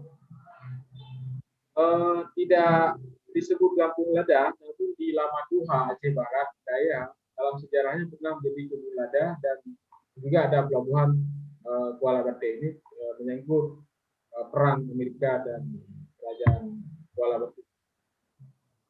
Cukup, Bang? Di Aceh Selatan satu lagi terdapat 1 toponim, yaitu Kapu di Pumon, Gunung Kapu. Walaupun di daerah Pasiraja, Kampung Ladang Lama, Terbangan pernah ditanami lada, tapi mereka tidak menamakan Kampung Lada. Tapi di daerah tersebut ditanami lada. Jadi keberagaman makna yang ditujukan dari toponim pesisir pantai Aceh ini menunjukkan bahwa nama-nama tempat bukan hanya sekedar nama, melainkan sebuah kekayaan yang harus dijaga. Oke, sekian dari saya. Oke. Terima kasih Bang Zulfadli Kaum. Hadirin peserta webinar sekalian, ada muncul banyak sekali pertanyaan dalam presentasi tadi di kolom diskusi. Sebelumnya saya bacakan tanggapan dari Bapak Dr. Harun. Ada nama tempat di sini Sare yang berarti sepoi-sepoi basah. Ya, kata Bapak, misalnya menyojipun angin Sare, urang bale mesirapa. Saya kurang tahu pas atau enggak bacaannya. Cuman ada beberapa yang dapat saya simpulkan dari Bang Zulfadli Kaum tadi, bahwa kekuatan Iskandar Muda zaman dahulu memberi pengaruh yang besar juga terhadap negeri tetangga ya Bang ya. Karena kita lihat juga ada sangat terkait dengan raja. Ada nama-nama tempat yang sama. Sehingga di Malaysia ada juga nama tempat lawang gitu Bang ya. Jadi sehingga kita lihat pengaruh besarnya itu sampai saat ini masih terlihat. Berarti rempah yang paling dominan dulu juga lawang mungkin ya, atau lada gitu, sehingga nama itulah yang paling banyak muncul di berbagai daerah. Ada beberapa pertanyaan untuk Bang Zulfadli Kaum tadi. Pertanyaan pertama, lam identik sekali dengan Aceh Besar dan Banda Aceh. Apakah ada ditemukan kata-kata lam ini untuk desa-desa di luar Banda Aceh dan Aceh Besar? Kemudian sentra rempah di Aceh itu di mana saja, katanya Bang. Kemudian mungkin untuk pengkaji pertama tadi, kampung yang telah dikaji apa saja dan metodenya apa saja, itu mungkin yang pertama. Kemudian ada yang sudah menunjuk tangan ingin bertanya, yaitu Bang Denny Estumihi. Mana Bang orangnya? Kita masuk pada sesi tanya jawab ya. Jika ada yang ingin bertanya boleh raise hand, tangan silakan. Silakan Bang Denny. Oke. Mungkin secara langsung aja ke pertanyaannya dari pembicara pertama ataupun nanti bisa menjawab. Apakah di Kesultanan Aceh, terutama pada masa Iskandar Muda ataupun sesudahnya, perdagangan dan pembudidayaan rempah selain dari lada, apakah ada di Kesultanan Aceh gitu? Nah, seperti cengkeh, buah pala, ataupun yang lainnya. Nah, semisal ada gitu perdagangan ataupun pembudidayaannya, itu pengaruhnya apakah dari Nusantara sendiri atau dari pengaruh dari luar seperti Eropa gitu? Saya terima kasih. Baik, terima kasih Denny. Ada lagi pertanyaan atau kita minta langsung dijawab oleh narasumber, karena sebenarnya dari tadi sudah ada beberapa pertanyaan yang sudah kita simpan. Mau Bang Zulfadli Kaum dulu atau Pak Apriansyah? Mungkin masih lelah Bang Zulfadli Kaum. Silakan Pak Apriansyah dulu. Baik, terima kasih Bang dari tempat tadi, maaf. Nah, kalau itu jawabannya lebih pas kepada Bang Zulfadli Kaum ya, karena dia penutur ya, jadi penyimpan budaya. Kalau saya lebih hati-hati karena saya tidak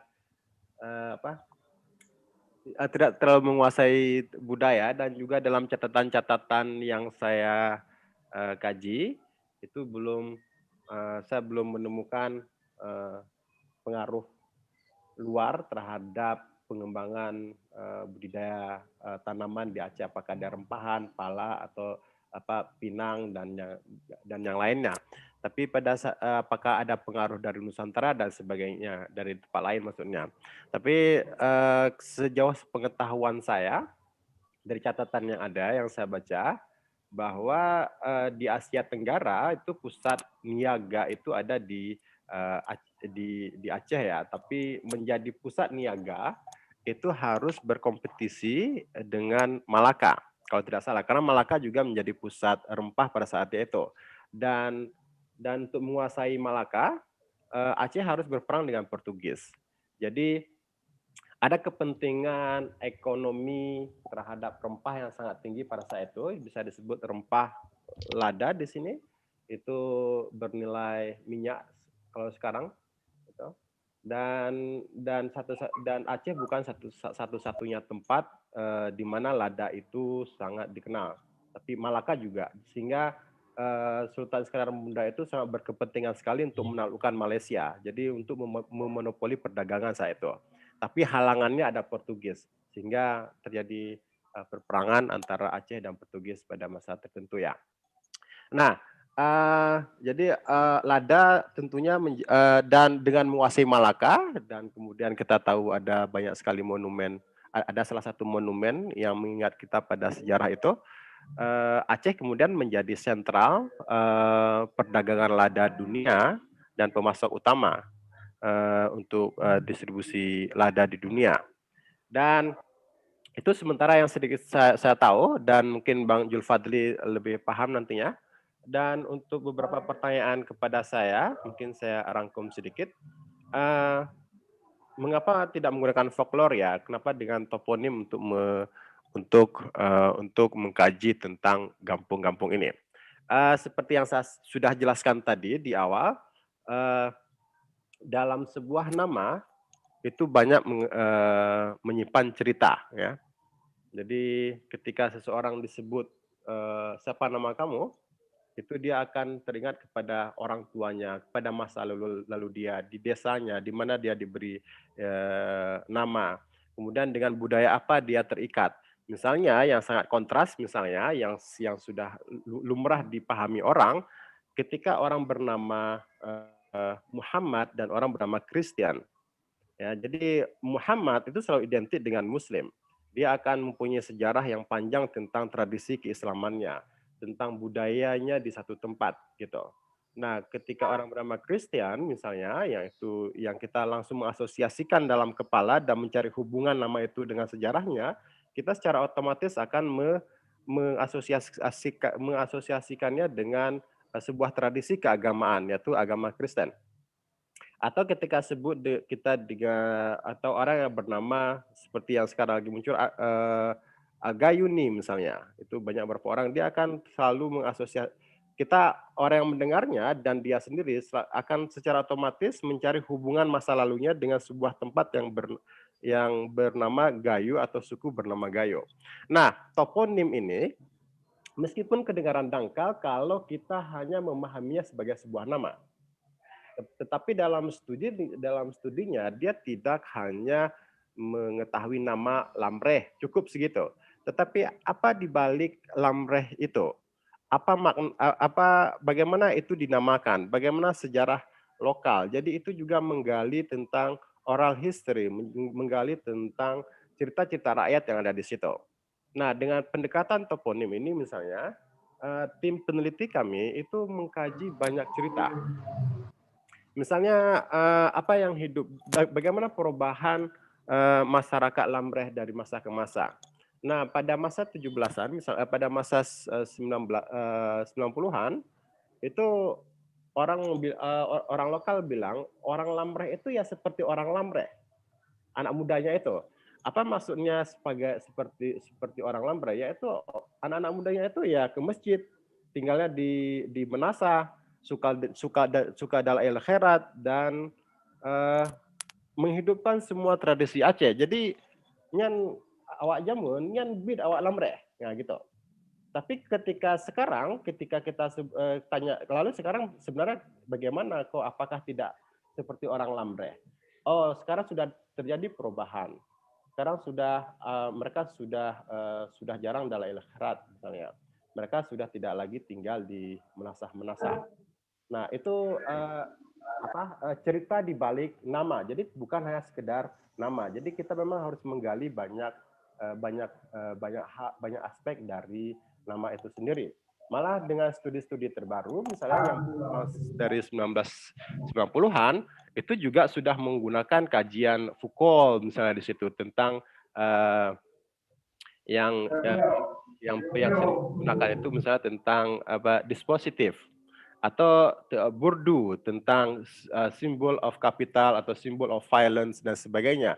Itu juga mulai digunakan, bagaimana nama itu digunakan sebagai kekuatan politik, sebagai kekuatan ekonomi. Jadi dia tidak hanya sekedar nama, tapi banyak cerita di balik nama. Gitu. Dan itu yang dikaji dari sebuah nama. Dan kemudian dari nama itu sendiri dengan studi toponim, Kampung Diyah Raya itulah kami menemukan bahwa itu penggabungan dua kampung, Menasah Raya dan satu lagi Menasah Diyah kalau tidak salah.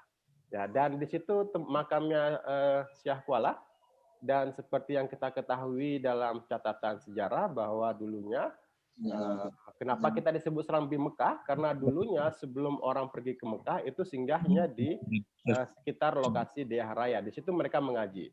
Dan di situ juga Syah Kuala membuka daya. Jadi orang-orang itu berkunjung untuk belajar di situ. Nah, salah satu tetangga kampungnya, Lam Dingin, nah itu adalah tempat orang-orang yang tinggal dan menginap. Dan orang percaya bahwa kenapa mereka disebut Lam Dingin? Karena yang datang ke sana itu membawa kesejukan. Mereka belajar agama maksudnya, dan orang-orang saleh, sehingga kampung itu dingin, sejuk, nyaman itu. Dan itu bagaimana sebuah nama diasosiasikan pada sebuah aktivitas ya. Nah, ini pertanyaan yang berat dari Ibu Sylvie. Saya ini yang toponim ini sebenarnya studi yang sangat familiar pada orang-orang yang mengkaji tentang heritage ya, tentang warisan budaya. Gitu. Jadi ketika seorang antropologi hukum studi toponim itu kayaknya agak aneh sedikit ya. Kami mengkaji 44 kampung. Semuanya seperti dalam peta tadi itu ada dari ujung Pancu sampai Lamreh, dan khusus di bagian pesisir. Awalnya kajian itu hanya untuk mengkaji sejarah bencana yang ada di Aceh. Bagaimana bencana mempengaruhi mobilisasi penduduk dari satu tempat ke tempat yang lain, dan bagaimana itu merubah semua tradisi kehidupan masyarakat. Jadi ada 44 kampung yang kami kaji. Nah, tentunya metodenya sangat bergantung kebutuhan. Karena kami mengkaji tentang mobilisasi manusia dari satu tempat ke tempat yang lain, tentu juga kami mengkaji tentang menggunakan pendekatan arkeologis, dan itu ada tim yang melakukan itu. Dan mereka mencari keramik-keramik sekarang tersebar di banyak tempat, seperti yang saya sampaikan tadi. Kemudian peninggalan kuno seperti termasuk nisan dan juga sumur-sumur tua yang sangat unik yang sekarang sudah tidak ada lagi. Dan dari situ tergambar bagaimana sejarah perubahan masyarakat dan sebagainya. Kemudian tim juga banyak menemukan sekali terowongan-terowongan di dalam tanah, terutama sekali di kaki. Nah, bila diplot ke dalam sebuah peta, ada perubahan tentunya yang kita dapat. Misalnya di daerah Indrapurwa atau Jumpancu sekarang, daerahnya itu banyak yang hilang. Ada pulau kecil di tengah pantai itu namanya Tuan di Pulau. Itu adalah daerah asal Indrapurwa menurut sejarah lokal. Dan bergeser sampai ke daerah pegunungan sekarang. Dan kemudian metode yang digunakan seperti yang saya sampaikan tadi. Dan pertanyaan yang lainnya,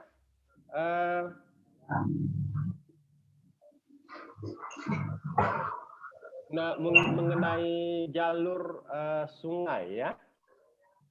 Kalau kita melihat peta Banda Aceh, saya sedikit mengajak kita melihat peta Banda Aceh sekarang dan menghubungkannya dengan masa lalu kita.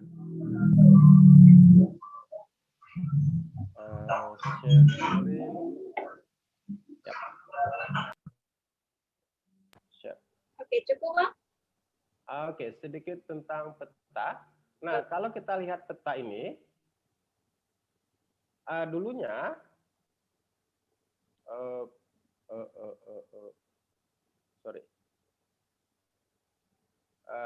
saya ngambil patokan dari Kuala Giging. Mana dia? Oke, ini adalah Kuala Giging. Dan menurut daerah pantainya ada lebih ke dalam lagi ke daerah laut. Dan ini adalah daerah sungai yang terhubung dan itu adalah daerah persinggahan. Jadi dulunya menurut warga Lampulo itu khusus kalau orang-orang yang ingin pergi ke pendopo, ke raja. Sedangkan daerah Kuala Giging ini adalah pelabuhan singgahan. Jadi kalau orang mau ke Sigli misalnya, mereka akan singgah ke sini dulu. Dan bongkar muat juga terjadi di sini sehingga ada bongkar muat barang apa saja terjadi di daerah sini sehingga namanya Kampung Kling. Di daerah Cadek juga mereka meyakini bahwa penduduk aslinya adalah orang Pakistan. Di situ ada perumahan pondok yang menunjukkan seperti hotel atau penginapan begitu. Itu menurut sejarah lokal ya. Nah, begitu dulu dari saya. Mungkin Bang Julfadli pasti sudah tidak sabar ingin menambah informasi saya yang kurang lengkap ini. Silakan Bang. Oke, baik. Silakan Bang Julfadli.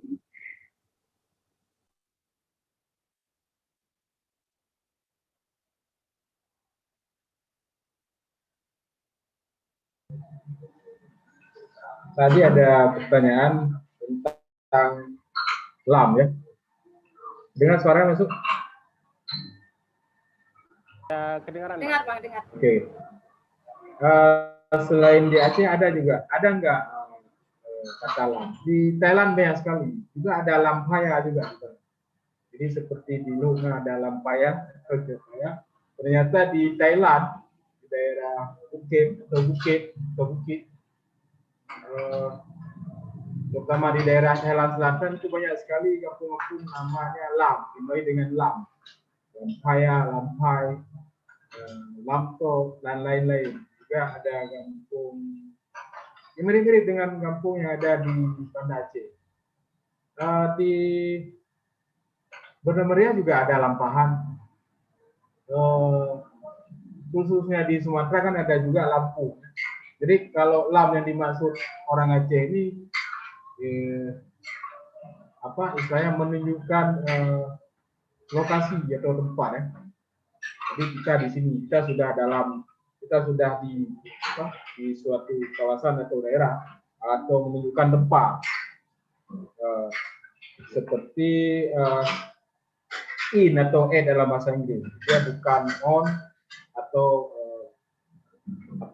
over, tapi dia menunjukkan lokasi langsung dengan sangat jelas. Ini lam, dia in. Kemudian lada itu dari luar Aceh, ya. Jadi lada itu abad-abad ke-15 itu maksudnya dari India.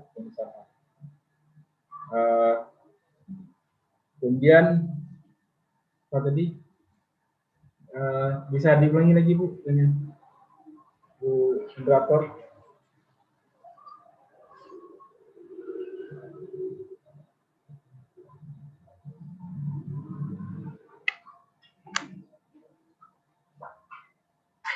Oke, tadi ada pertanyaan pertama lam sudah terjawab Bang ya. Kemudian ada sentra rempah di Aceh juga tadi sudah dijawab Bang Arfiansyah. Mungkin bisa ditambahkan oleh Bang Zulfadli, silakan. Ya.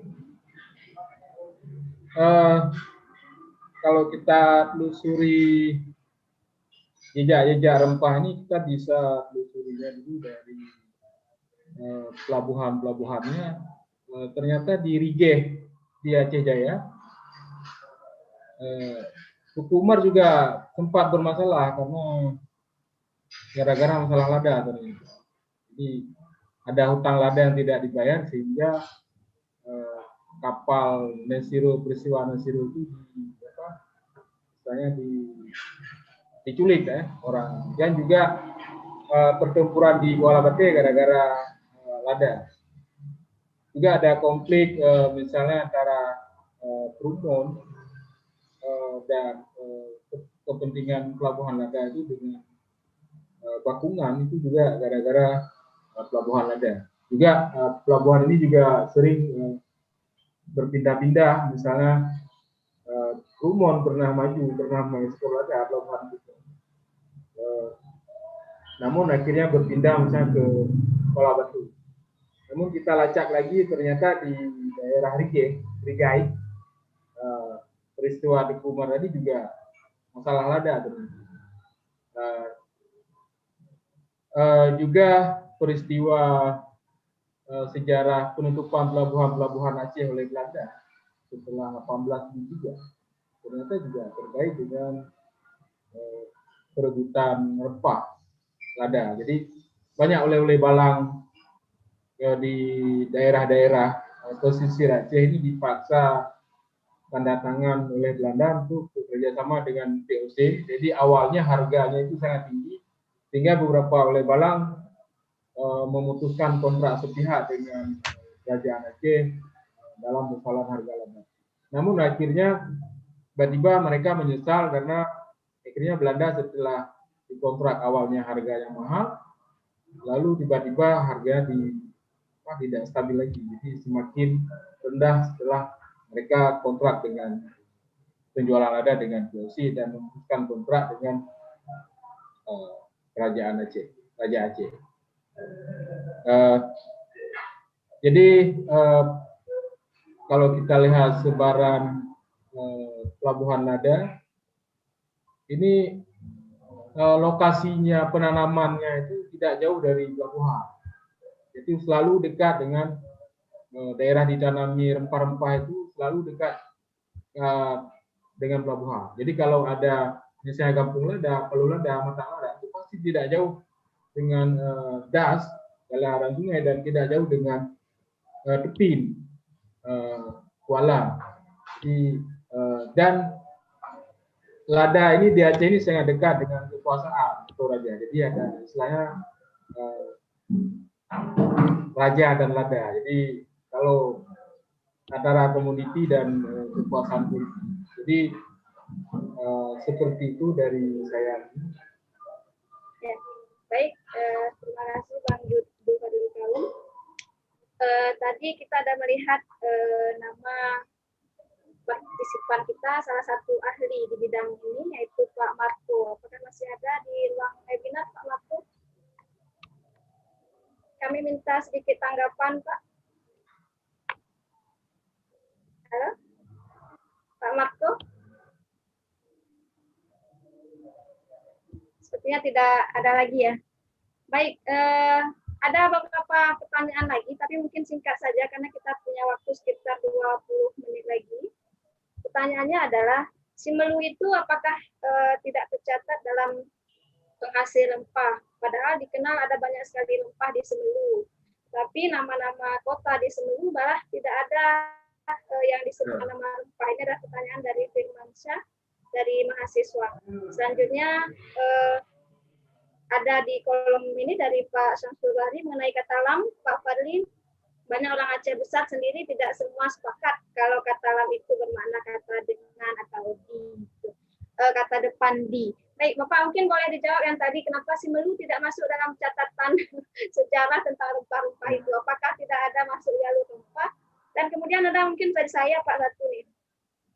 Dari tadi tidak ada menyebut penayung, Pak. Padahal kan penayung ini yang zaman sekarang remaja-remaja yang tahunya penayung adalah salah satu pusat rempah juga di zaman dahulu. Mungkin itu satu pertanyaan titipan dari saya. Silakan Pak. Ya. Ada dua catatan terkait rempah lawang atau cengkeh di sini. Ada yang menyebut tahun 1904, ada juga dimulai di tahun 1940. Namun saya belum memverifikasinya terkait tahun yang berbeda ini. Walaupun di seluruh sentranya Lawang dan Sabang, namun kita tidak menemukan nama-nama penamaan kampung itu dengan misalnya Aceh Lawang, Pulau Lawang seperti ini.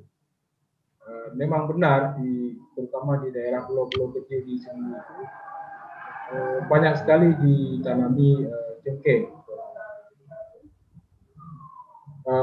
Kemudian mengenai ini banyak orang Aceh besar sendiri tidak semua sepakat. Ini berapa banyak? Ini mirip juga. Siapa saja. Tidak setuju dengan bahwa lam itu berarti ya maksud saya bukan di ini tapi menunjukkan tempat. Misalnya di Lampung, di Lumo. Jadi ini bukan hanya make sense saja, tapi saya juga membaca di kamus bahasa Aceh itu bahwa lam itu menunjukkan tempat. Itu saja dari saya. Baik, terima kasih Pak. Mungkin bisa dilanjutkan Pak Arfinsyah. Ya, terima kasih. Yang kami pahami tentang kata lam itu, pertama adalah dia bermakna tenggelam, seperti kata lam teh. Kata masyarakat lokal bahwa karena namakan lam teh karena dulu seorang nenek bernama Teh, seperti yang saya sudah sampaikan, itu tenggelam ke sungai dan kemudian disempatkan nama itu untuk sebagai pengingat. Yang lain seperti lam asan, itu dia bermakna di dalam yang berasosiasi pada cerukan. Jadi daerah itu seperti cerukan dan di situ ada pohon asan yang besar sekali. Jadi kemudian disematkan dengan kata lam asan gitu. Jadi maknanya bisa berarti tenggelam atau juga berarti di dalam yang disematkan oleh Bang Jul Fadli tadi itu. Tapi ini juga sangat kontekstual ya, tidak selalu bermakna satu kata. Ini mungkin orang yang paham linguistik akan menarik untuk mengkaji perubahan kata dan makna dalam melalui gampung-gampung ini ya. Ada beberapa kata yang mungkin hilang dan ada di gampung. Kalau tenggelam lam ya. Ada halnya. Ya. Lam bukan lam. Dan kemudian lam di gampung tenggelam. Ya. Dan kemudian pada penulisannya itu tanpa h kemudian. Ya. Lam gitu. Bunyi tadi itu, ya. Dalam toponim seperti yang saya jelaskan di awal itu ada seperti mistik, ada kesalahan pengucapan yang terus-menerus sehingga terjadi perubahan kata. Jadi kata lam yang seragam itu bisa berarti tidak berarti tunggal. Jadi kita harus betul-betul menyelusuri sejarah. Lam juga berarti alat untuk bisa jadi kata benda, menggali. Lam. Ya, menggali, betul. Iya, lam. Alat menggali. Jadi itu betul-betul kita harus menelusuri sejarah kenapa orang-orang dulu itu menggunakan kata-kata tertentu untuk menamai gampungnya. Jadi lam tadi pakai H, kemudian pada perkembangannya tidak lagi pakai H, sehingga nilainya sama, padahal sejarahnya itu berbeda. Dan tentunya kenapa beberapa tempat kemudian tidak menjadi pusat rempah seperti Semelu dan kemudian Aceh Selatan menurut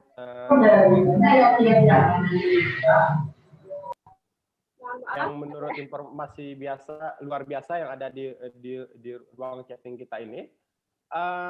Pertama adalah seperti yang kita ketahui, sejarah itu punya orang-orang besar ya. Jadi daerah-daerah yang tidak besar itu tidak tercatat dalam sejarah. Sejarah Aceh itu selalu tentang pesisir Aceh besar dan terutama berfokus di Banda Aceh karena itulah pusat kerajaan. Dan diskusi tentang rempah-rempahan juga itu hanyalah diskusi tentang perdagangan, jenis perdagangan apa yang datang. Dan ternyata ketika kita menemukan banyak sekali pecahan keramik, nah pecahan keramik ini tidak pernah menjadi, jarang sekali menjadi diskusi. Dalam catatan sejarah misalnya seperti Lombard misalnya, keramik itu sebagai hadiah ya. Tapi ternyata dengan banyaknya pecahan, dia ternyata tidak hanya sebagai hadiah, tapi dia juga sebagai barang niaga. Gitu. Nah, di situ mungkin perlunya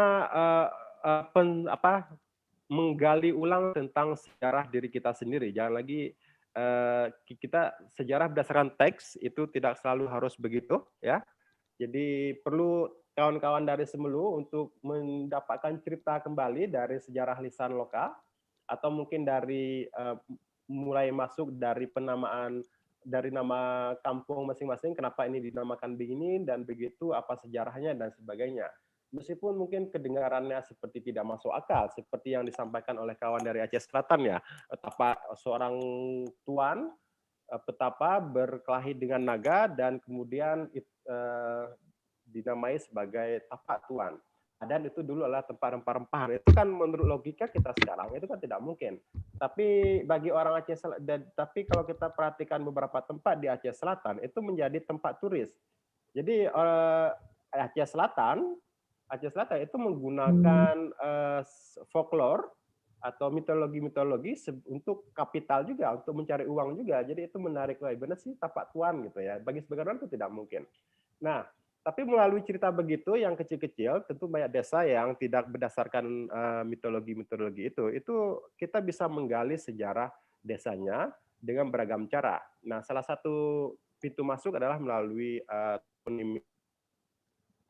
nama itu dibuat dan apa sejarah di balik nama itu. Bahkan misalnya setelah Banda Aceh besar yang paling sering dibahas dalam sejarah Aceh adalah Perla. Perla pun kemudian akan hanya sekilas, hanya di awal-awal. Pasai juga begitu. Dan itu sejarah adalah milik orang-orang berkuasa, sehingga kita mau tidak mau harus menggali lagi identitas diri kita sendiri, sejarah masa lalu kita diri itu dengan salah satunya dengan pendekatan metode memberikan nama ini, sejarah penamaan ini. Sehingga mengandalkan folklore setempat, mengandalkan cerita-cerita lokal setempat, itu kemudian bisa mengkonstruksi masa lalu. Nah, di sini suatu perkembangan yang luar biasa, dan dari rempah-rempahan ini kan bisa dibilang misi Indonesia untuk mengklaim jalur sutra rempah ya. Nah, dan ini kesempatan sejarah masa lalu kita itu tentang rempah-rempahan yang tidak hanya sering kita dengar dari rempah-rempahan itu ada di Aceh, di pesisir Banda Aceh sampai Aceh besar. Nah, seperti yang Bang Julfadli sampaikan, bahwa perkebunan itu memang dekat dengan pelabuhan karena itu alat transportasi. Lambreh menurut sejarah lokal yang pertama sekali melakukan perkebunan lada disitulah orang Montasi. Jadi Montasi kan agak ke dalam ya. Mereka kemudian pindah ke pesisir, ke daerah Isum, dan menanam lada. Dan lada dan merica, dan itu dekat dengan pelabuhan pada masa itu. Kemudian di Payakameng juga meskipun tidak ada penamaan dusun atau lokasi-lokasi khusus berdasarkan rempah, tidak seperti merica dan sebagainya, atau jenis tanaman lain seperti pinang, tetapi di situ adalah tempat perkebunan lada dan merica juga. Jadi hampir di seluruh pesisir pantai yang berdekatan dengan pantai, kalau menurut catatan setempat itu adalah daerah pertanian, beragam macam pertanian, baik rempah ataupun sukun dan sebagainya. Gitu. Dan daerah pedalaman tentu lebih banyak lagi. Gitu. Oke. Ya, sekian mungkin dari saya. singkat sekali waktu kita hari ini. Ya. Ada beberapa catatan yang mungkin menjadi catatan kita semua ya. Kalau kita simpulkan hampir semua dari yang kita bahas tadi simpulan semua karena isinya padat sekali.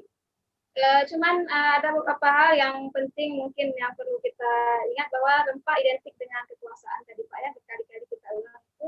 Maka sejarah yang tercatat pada sebuah daerah itu sangat berpengaruh seberapa besar kekuasaan pada daerah tersebut. Sehingga jika kita punya daerah yang belum tercatat sejarahnya, mungkin peran kita semua untuk kembali menggali nama-nama sejarah-sejarah dari nama kampung kita masing-masing. Ada beberapa pertanyaan yang kembali muncul di ruang chat, tapi mungkin tidak mampu kita jawab semua, termasuk tadi ada dari Bu Nuraili Ajid ya, kalau tidak salah. Cengkeh itu katanya tanaman asli di Ternate. Termasuk juga pala sebenarnya Bu, asli dari sana, tapi kita tidak punya waktu yang cukup untuk menjawab itu. Kami ingin menginformasikan sebelum acara kita ini usai, silahkan diisi link untuk mendapatkan sertifikat daftar hadirnya ya, link daftar hadir untuk mendapatkan sertifikat. Kemudian acara kita tidak akan berhenti sampai di sini. Kita akan lanjutkan minggu depan, Bapak Ibu semua. Tadi sudah disampaikan di awal oleh Bapak Ketua Reja bahwa tadi masih Poscakra 1. Akan ada 2, 3 dan seterusnya, dan minggu depan ada judul yang paling menarik yaitu tentang ganja. Bagaimanakah ganja dalam ingatan dan pengalaman orang Aceh terkait dengan candu, pengobatan, bumbu masakan, atau mau jadi perdagangan, atau mau diperdagangkan itu Pak ya. Karena banyak juga orang Aceh yang memang menggantungkan hidupnya itu ke ganja itu. Baik Bapak Ibu, untuk sore ini waktu kita yang singkat sekali, mungkin bisa lakukan foto bersama. Panitia dari BNPB mungkin bisa mengambil foto kita bersama sebelum mengakhiri kegiatan kita hari ini. Dan sambil berfoto mungkin kami sampaikan terima kasih kepada pemateri kita hari ini, Bapak Julfadli Kaum dan Pak Apriansyah. Terima kasih atas materi yang sangat bermanfaat sekali. Seperti saya sampaikan tadi, ini tidak bisa saya simpulkan karena semuanya isi kesimpulan. Semuanya padat sekali, dan ini kami bagi yang muda-muda tentunya ini materi yang sangat penting tentang sejarah daerah kita masing-masing. Ada hal yang lucu disampaikan oleh Bapak Muhammad Harun di kolom komentar. Ada nama kampung-kampung kita yang lucu, ada Lampage, ada Lampugu, katanya ada banyak sekali yang lucu-lucu. Tentunya ini semua punya sejarah, dan peran kita semua adalah menggali sejarah-sejarah kampung kita. Demikian yang dapat kita laksanakan hari ini, webinar dari BNPB Aceh dan juga Asosiasi Tradisi Lisan Aceh. Saya sebagai moderator mohon undur diri. Assalamualaikum warahmatullahi wabarakatuh. Waalaikumsalam.